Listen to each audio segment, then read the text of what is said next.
Everyone. Okay, कल हमने exercise 3.1 के 4 क्वेश्चन कर लिए थे और आज हम 5वें क्वेश्चन पे हैं। तो 5वां क्वेश्चन कहता है कि half of the perimeter of the rectangular garden whose length is 4 metre more than it's width and 36 metre इसकी जो हाफ पेरीमीटर है और उसकी जो लेंथ है वो उसकी ब्रेथ से 4 ज़्यादा है। ठीक है, ये क्वेश्चन है। आप अपनी बुक खोलिए, उसमें क्वेश्चन पढ़िए, आपको इजीली समझ आ जाएगा। और उसके बाद ये कहता है find the dimensions of the garden. तो हमें गार्डन की लेंथ एंड ब्रेथ फाइंड करनी है। तो आगे चलते हैं। ये कह रहा है, चलो क्वेश्चन सॉल्व करते हैं।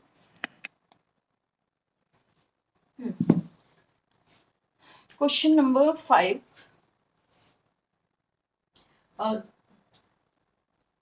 Let us we take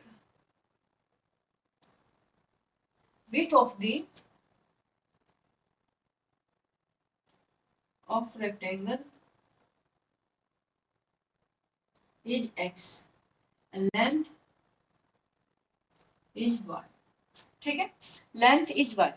हमने लिया कि विथ उसकी x है और लेंथ उसकी y है। क्योंकि हमारा ये 2 वेरिएबल वाला चैप्टर है तो इसलिए हमने लेंथ और विथ को हमने x एंड y ले लिया, क्योंकि हमने 2 वेरिएबल में ले लिया है। उसके बाद ये कहता है लेंथ 4 ज्यादा है ब्रेथ से। अगर मैं बोलूं कि लेंथ 4 ज्यादा है मतलब y minus x equal to 4 हो जाएगा। लेंथ 4 ज्यादा है, अब लेंथ में से हमने ब्रेथ घटा दी तो 4 ही आना चाहिए क्योंकि ये 4 ज्यादा थी, तो इसलिए इसको कहेंगे इक्वेशन 1। अब ये दूसरी कंडीशन ये कह रहा है कि इसका जो पेरीमीटर है वो हमारा पेरीमीटर 4 हाफ पेरीमीटर 36 है। रेक्टेंगल का हाफ पेरीमीटर 36 है। तो रेक्टेंगल का पेरीमीटर क्या होता है? Perimeter of rectangle is equal to क्या होता है? 2 इंटू एल प्लस बी। क्या होता है? 2 इंटू एल प्लस बी। तो अगर हमें हाफ निकालना, हाफ पेरीमीटर, तो बाय टू करके 2 कट, तो L plus B equal to 36 उसने दिया हुआ है। एल है हमारा y, बी है इजकल टू हमारा x इजकल टू 36। तो ये आ गई हमारी सेकेंड इक्वेशन। अभी तक इजी था। इसने कहा था कि लेंथ 4 ज्यादा है ब्रेथ से, तो हमने उसको लेस करके इक्वल टू 4 रख दिया। उसके बाद इसका जो हाफ पेरीमीटर है वो 36 है, तो हमने हाफ पेरीमीटर निकाला, वैल्यू आई गई 36। ओके, उसके बाद हमें निकालनी इसकी डायमेंशंस। डायमेंशन हम इसको अगर सिंपल वे में देखें, सब्स्टिट्यूशन एलिमिनेशन मेथड से देखें तो बहुत इजी है, लेकिन इसको हमें ग्राफ पे दिखाना है। ठीक है, तो हम इसका ग्राफ बनाएंगे और ग्राफ के लिए क्या करेंगे, सबसे पहले हम इसकी वैल्यूज निकालेंगे। तो फर्स्ट इक्वेशंस के लिए हम x upon y x and y निकालेंगे। तो सबसे पहले अगर मैं यहाँ पे x को 0 लेती हूँ, ठीक है, x को 0 लेती हूँ, तो y इजकल टू क्या हो जाएगा? अगर मैं x की वैल्यू 0 रखती हूँ तो y इजकल टू हो जाएगा ये 0, तो y इजकल टू हो गया 4। मैंने x को 0 लिया तो y इजकल टू 4। अब देखो हमने 4 और 36 दोनों 4 के मल्टीपल्स है, 4 में आता है 36। तो क्या करेंगे हम, इसको जो भी लेंगे वैल्यू जो 4 के ही अराउंड लेंगे, मतलब 4 8 जो 4 के टेबल में आ जाती है। तो उसके बाद हम यहाँ पे x की वैल्यू अगर 8 लेंगे तो इधर जाके जुड़ जाएगी, तो ये हो जाएगी y की वैल्यू 12। ठीक है, उसके बाद अगर मैं x की वैल्यू 12 लेती हूँ तो ये हो जाएगी 16। ओके, ये तो था फर्स्ट इक्वेशन के लिए। अगर हम सेकेंड इक्वेशन के लिए निकाले एक्स वाई, तो क्या होगा? अगर मैं इसमें x की वैल्यू 0 लेती हूँ तो y की वैल्यू क्या हो जाएगी? 36। अगर मैं y की वैल्यू 0 लेती हूँ तो x की वैल्यू क्या हो जाएगी? 36। ठीक है, उसके बाद अगर मैं x की वैल्यू यहाँ पे 16 लेती हूँ तो y की वैल्यू क्या हो जाएगी? 16 इधर जाके लेस हो जाएगा, तो ये बनेगी 20। 16 20। देखो हमने ये वैल्यूज ऐसी क्यों ली है? क्योंकि 4 का टेबल, अब सारी की सारी वैल्यू जो है 4 से डिवाइड होने वाली है। जब हम ग्राफ बनाएंगे ना तो हम 4 4 के गैप पे ही नंबरिंग करेंगे। ये देखो ग्राफ बनाते हैं।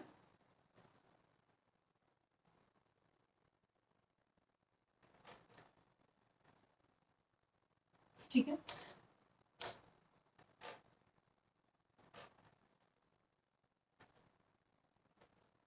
क्योंकि हमें दोनों ही वैल्यू प्लस की चाहिए, एक्स भी प्लस चाहिए, वाई भी प्लस चाहिए, तो हमने इनको इंपॉर्टेंस दे दी। ये है 0 0 ऑरिजिन, इधर है हमारा एक्स एक्सिस, ये है हमारा वाई एक्सिस। तो हम इस पे प्लॉट करेंगे 4 8 12 16 20 24 28 32 36। ठीक है, उसके बाद हम प्लॉट करेंगे इस पे 4 8 12 16 20 24 28 32 और 36। इससे ज्यादा हमारी वैल्यू नहीं है, 36 हमारी लास्ट है। ठीक है, 36 क्या है, लास्ट। तो अब हम आगे चलते हैं, हम करेंगे इस वैल्यू को प्लॉट। इस वैल्यू को प्लॉट करने के लिए सबसे पहले हमारी जो वैल्यू है वो है x इज इक्वल टू 0 और y इज इक्वल टू 4। तो पहले इक्वेशन के लिए x is equal to 0, y is equal to 4। ठीक है, तो y इज इक्वल टू 4, तो हमारा यहाँ पे बनता है, सॉरी थोड़ा इंटरप्ट हो गई थी वीडियो। तो हमने क्या किया, सिर्फ इसको प्लॉट किया है पॉइंट को। हमने सबसे पहले 0x लिया और y को 4 लिया। 0x यहाँ पे होता है, y 4 यहाँ पे, तो ये हो गया 0 4। उसके बाद हमने 8 एंड 12 लिया, 8 एंड 12 ये हमारा ये हो गया, 8x है 12y है। उसके बाद हमारा 12 एंड 16 है, तो हमने y को x को 12 लिया और y को 16, और इन पॉइंट को मिलाते हुए हमने एक लाइन ड्रॉ कर दी। उसके बाद हम दूसरे के लिए लेते हैं, दूसरी इक्वेशंस के लिए, तो हमारा x है 0 तो y है 36। अगर x 0 है और y 36 है तो पॉइंट यहाँ पे बनेगा 0 36। उसके बाद 36x है, y 0 है, तो पॉइंट हमारा बनेगा यहाँ पे 36 एंड 0। ठीक है, ये हमारा पॉइंट बना। देन उसके बाद हमारा है 16 एंड 20। लास्ट पॉइंट है हमारा 16 एंड 20। तो x की वैल्यू 16 है और y की वैल्यू हमारी 20 है।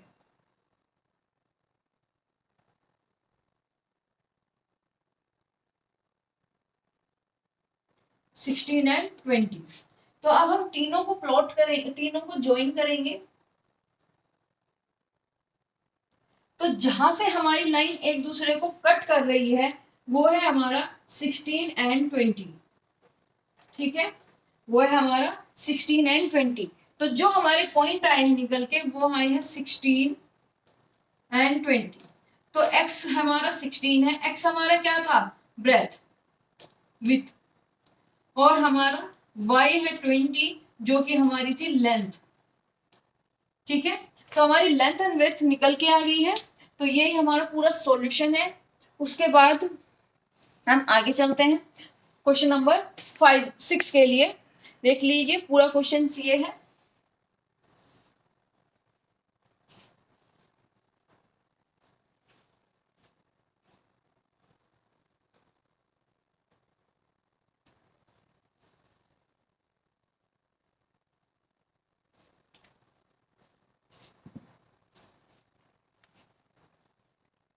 क्वेश्चन नंबर 6,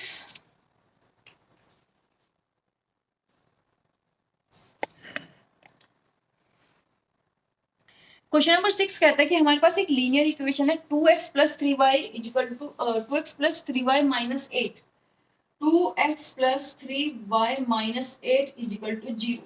अब हमें इसके रेस्पेक्ट में एक लाइन ऐसी बनानी है जो एक लाइन बनानी है अलग से जो इंटरसेक्ट करे, दूसरी लाइन बनानी है जो लीनियर हो, और तीसरी लाइन सॉरी जो पैरेलल हो, और तीसरी लाइन बनानी है जो कोइंसिडेंट हो। तो हमें इसके लिए इस लाइन के रेस्पेक्ट में लाइन बनानी है। कौन कौन सी लीनियर इक्वेशंस बनानी है हमें, देखिए। फर्स्ट बनानी है इंटरसेक्टिंग,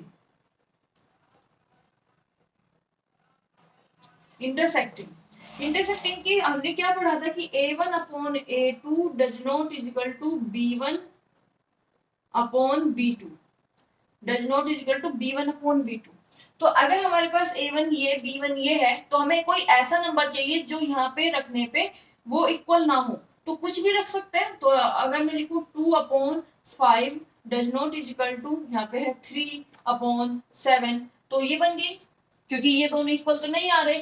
तो हमारा a2 की वैल्यू क्या है 5x, b2 की value 7y plus 8 is equal to 0। ठीक है, और हमें c से कोई मतलब है तो c हम होगा वही सेम टू सेम भी ले सकते हैं। तो ये हो गया हमारा फर्स्ट। उसके बाद सेकंड हमारा ये कहता है कि पैरेलल बताओ। पैरेलल के लिए कंडीशन चलती है a1 upon a2, b1 upon b2, c1 upon c2 does not. तो a1 upon a2 equal to b1 upon b2, बस c इक्वल नहीं होता पैरेलल में। ठीक है, पैरेलल में c इक्वल नहीं होता।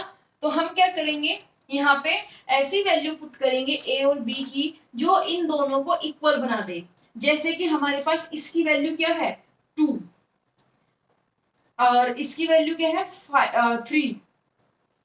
अगर मैं यहाँ पे 4 रख दूं और यहाँ पे 6, तो देखो 4 एंड 6, तो 1 2 जा 1 1 जा 1 2 जा, तो ये क्या हो गया। और यहाँ पे c की वैल्यू तो कुछ भी रख सकता है, तो ये हो गया 1/2 1/2। इट मीन्स हमारी इक्वेशंस क्या बनी, यहाँ पे 4 एंड 6 क्या बना 4 एंड 6। तो हम क्या बना सकते हैं अपना equations 4x plus 6y plus 8 equal to 0, क्योंकि ये डज नॉट इजिकल टू होना चाहिए। तो अगर यहाँ पे 8 है तो यहाँ पे हम 7 लिख दो 7। ओके, आई होप समझ आ गया होगा, बहुत ही इजी कंसेप्ट है। ये कह रहा है कि अगर हमें पैरेलल बनानी है तो पैरेलल बनाने के लिए हमें a1 upon a2 equal to b1 upon b2 चाहिए, और हमने a2 और b2 की वैल्यू ऐसी पुट की है जो इन दोनों को इक्वल बना दे, और हमें c1 अपॉन c2 इक्वल नहीं चाहिए, तो हमने c2 की ऐसी वैल्यू पुट की जो इसके इक्वल नहीं बनता है। ओके, उसके बाद हमारा थर्ड कहता है कोइंसिडेंट लाइन बनाइए।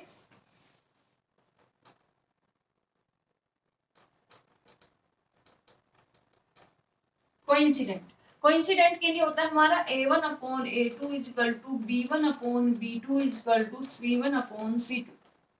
ओके, तो हम इतना तो ले ही सकते हैं जितना a1 upon a2 b1 upon b2 बनाया था। उसके लिए हम क्या करेंगे 2 अपॉन 4 3 अपॉन 6, और यहाँ पे क्या था 8, और हमें 1/2 बन रहा है तो यहाँ पे 16 आ जाएगा। तो क्या बनी इक्वेशंस, देखो सारा 1/2 है, तो हमारी इक्वेशंस बनी 4x प्लस 6y प्लस 16, यहाँ पे -8 है तो माइनस के 16 -16 इक्वल टू 0। ये हमारी बन गई थर्ड। तो इसमें हमें बस यही करना था कि कोइंसिडेंट है तो हमें उसके सारे के सारे ये इक्वल दिखाने थे। हमने इसके रेस्पेक्ट में ऐसी वैल्यू पुट की जो वैल्यू रखने के बाद इक्वल बना दे, पूरी हमारे a1 upon a2 b1 upon b2 और c1 अपॉन c2 को इक्वल बना दे। ठीक है, उसके बाद हम चलते हैं आगे। Question number last of exercise 3.1। Question number is 7।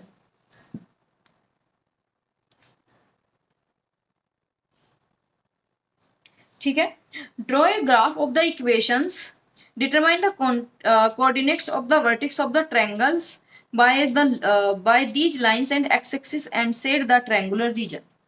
देखो इसने हमें दो इक्वेशन दी है, दोनों इक्वेशन क्या x minus y plus 1 equal to 0, x minus y plus 1 equal to 0, और दूसरी इक्वेशन दी है 3x plus 2y minus 12, 3x plus 2y minus 12 equal to 0।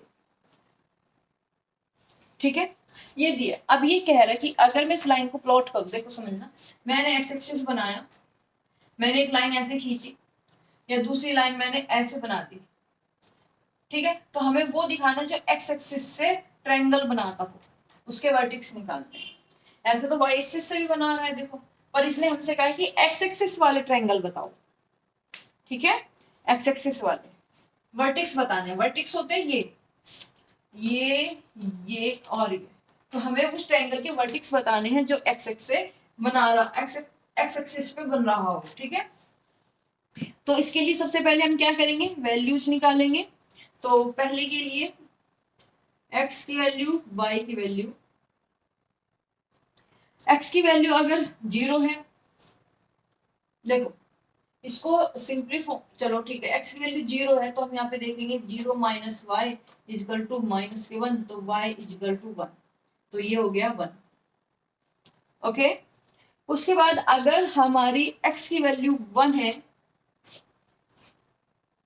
x की वैल्यू 1 है तो इधर जाएगी -y equal to -1 -1 -y equal to -2, minus से माइनस कर, तो इसकी वैल्यू 1, इसकी 2। ओके, उसके बाद अगर x की वैल्यू 2 है, 2, तो इधर जाएगा माइनस के 2, तो ये हो जाएगा -3, माइनस से माइनस कट, तो 2 के बाद ये हो जाएगी 3। ओके, अब चलता है नेक्स्ट इक्वेशंस के लिए।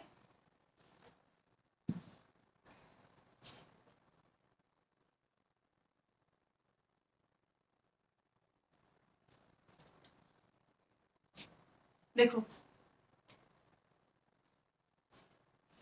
यहाँ पे अगर मैं x की वैल्यू 4 लेती हूँ, देखो 4 इसलिए ले रही हूँ क्योंकि इधर 12 है, इधर जाएगा 12, तो अगर मैं इसकी वैल्यू 4 लेती हूँ तो इसकी क्या जाएगी, 3 × 4 + 2y = 12, ये बना 12 + 2y = 12, तो इधर जाएगा 0, तो y आ जाएगा 0। ठीक है, उसके बाद x की वैल्यू 2 लेती हूँ, अगर x की वैल्यू 2, x 3 × 2 + 2y = 12, 6 इधर जाके, तो y की वैल्यू आ गई 3, y की वैल्यू आ गई हमारी 3। उसके बाद अगर हम इसकी x की वैल्यू 0 ले लेते हैं, 0, तो ये इधर जाके अपॉन 2 हो जाएगा 12 के, तो यहाँ पे आएगा 6, तो ये 0 हो गया, तो ये आ गया 6। ओके, ये हमारे दोनों इक्वेशंस के लिए हमने वैल्यू निकाल ली है। अब हम क्या करेंगे, इनको ग्राफ पे प्लॉट करेंगे और देखेंगे कि ट्रायंगल कहाँ बन रहा है। ओके,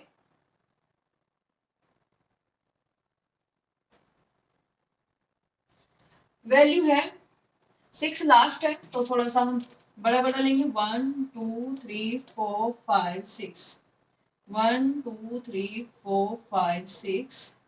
ठीक है, ओके, तो हमारी पहली वैल्यू है x की 0 1, यहाँ पे 0 और y है 1, तो यहाँ पे ये हो गया 0 and 1। उसके बाद है 1 and 2, 1 and 2, यहाँ पे हो गया 1 and 2।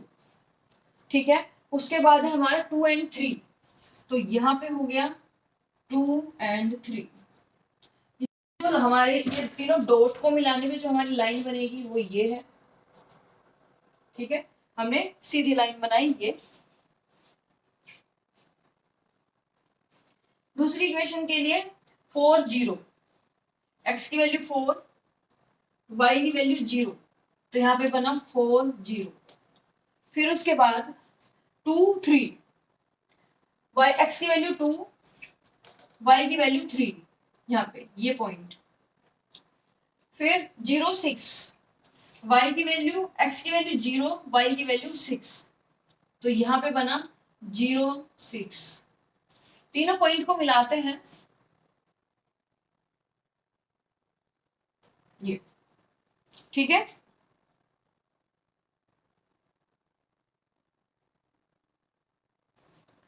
तो इसको मिलाने पे हमने क्या देखा कि हमें एक ट्रायंगल मिलता है, एक्स एक्सिस पे बना हुआ ट्रायंगल है ये। ठीक है, और हमें बताने थे उसके एक्स एक्सिस, सॉरी उसके वर्टेक्स, -1, ये क्या 4 0 और ये 2 3। तो देखो x की वैल्यू यहाँ पे क्या है -1 और 0 की वैल्यू, y की वैल्यू 0, तो -1 0, 4 0 एंड 2 3। तो वर्टेक्स ऑफ ट्रायंगल ABC, इसको नाम दे देता है ABC। तो A की वैल्यू, A का वर्टेक्स है हमारा 2 3, B है -1 0 और C है हमारा 4 0। ओके, ये पूरा क्वेश्चन है।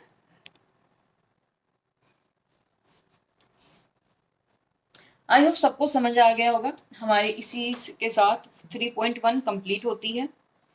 ओके, 3.2 करेंगे हम। 3.2 है हमारा सब्स्टिट्यूशन मेथड। इसमें हमें ग्राफ नहीं बनाना, इसमें हमें दूसरे तरीके से एक्स वाई की वैल्यू निकालनी है। इसमें हमें ग्राफ के थ्रू निकालनी थी और उसमें हमें दूसरे मेथड से निकालनी, जो मेथड का नाम है सब्स्टिट्यूशन मेथड। तो ठीक है, जो हमारी सेकंड एक्सरसाइज है वो हम कल शुरू करेंगे। आज के लिए इतना ही रखते हैं। और हमारी ये ठीक है, इतना ही करेंगे। इसमें कुछ क्वेश्चंस हमारे डायरेक्ट है और कुछ हमारे वर्ड प्रॉब्लम बेस्ड है। कोई बात नहीं, 1-2 दिन में हम इसको कंप्लीट कर लेंगे। और आप कंटिन्यू पढ़ते रहिए, अपनी बुक से जो भी क्वेश्चंस है बनाते रहिए, करते रहिए। अगर आप एक्स्ट्रा पढ़ रहे हैं तो वो भी अच्छी बात है। इस वीडियो के थ्रू आपको जितने क्वेश्चन समझ में आते हैं उस जैसे अगर आपको कहीं भी क्वेश्चंस मिलते हैं तो वो सॉल्व कीजिए। ठीक है, ओके, कल मिलते हैं। आज के लिए इतना ही।